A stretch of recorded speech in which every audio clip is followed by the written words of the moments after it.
I still don't know what asset class to put Bitcoin in. I guess that's kind of the point. But as a long-term skeptic, I'm kind of starting to become a believer here if we start taking out last year's highs. How about you, Phil?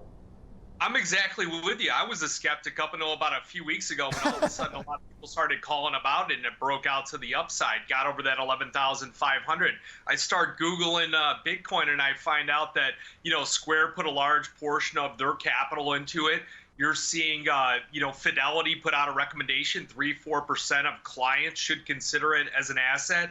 And then I Google, central banks utilizing a digital currency, and it's popping up. I saw them down in the Bahamas are using something called the sand dollar. That's their digital currency.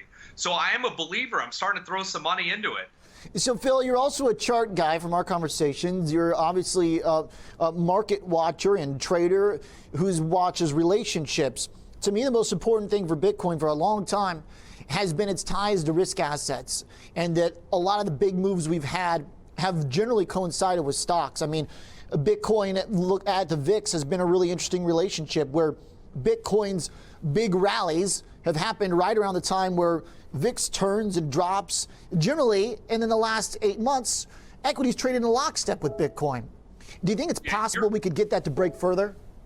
You're 100% accurate on that. I mean, look, when they denied stimulus the last couple times where talks broke down, Bitcoin futures fell drastically with it. And it's like, who thought that Bitcoin needed a bailout? I really think that, if people get that additional stimulus, if they actually get checks again, remember they start trading. They open up accounts with TD Ameritrade and everywhere else, and they start trading. I think that they're also going out and buying Bitcoin with it, and that's where that stimulus comes into play. How much of that do you think is priced in right now, not just to Bitcoin, but the market overall? I know for some it's kind of odd to think about the market off the highs and stimulus still being priced in. I'm not that opposed to the notion. I mean, the stuff that's selling off here is not really reopening in stimulus-dependent stocks. It's a lot of tech. What do you think is priced in right now, Phil? Well, I think that part of it was, if you do get a Biden victory, you're going to get those higher taxes. He's going to be harder on some of these big tech names. So I think you're getting a little bit of that factored in. We were expecting about a 5 to 10% correction. We're getting, a pretty good correction right now that NASDAQ keeps hammering the lows. Really, once we get past the election, that's when you start talking about that big infrastructure spending. You start to see bonds and rates start making a move. All right. When we talk about rates here, this is still a place where there's a lot of belief that they can't move too quickly. Where do you fall on that, Phil? Can we see more of the same we've gotten over the last 10 days where rates have risen? I mean, since the high on September in the stock market, rates are up. So what happens is as we come into the big event and we actually get the stimulus and the economy realizes it, they get the infrastructure spending, you're going to start to see inflation pick up. Risk assets are going to go back up to the upside. And that's how we're playing is we're looking out to January and February. We're looking at put spreads in the 10-year note. We think that the small short-term interest rates are going to go up. We think 10-year 125.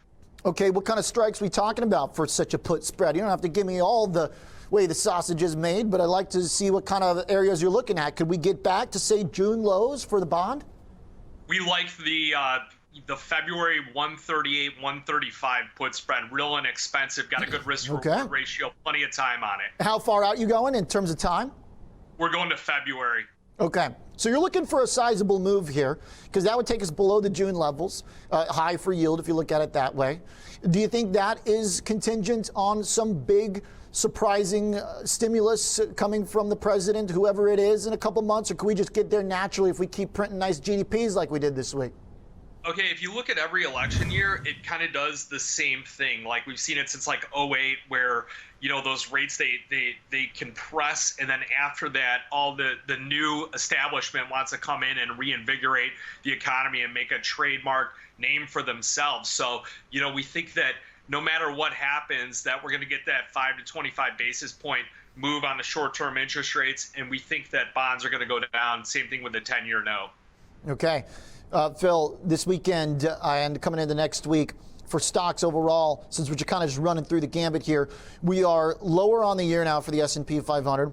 We are just shy, about 30 points from the September lows.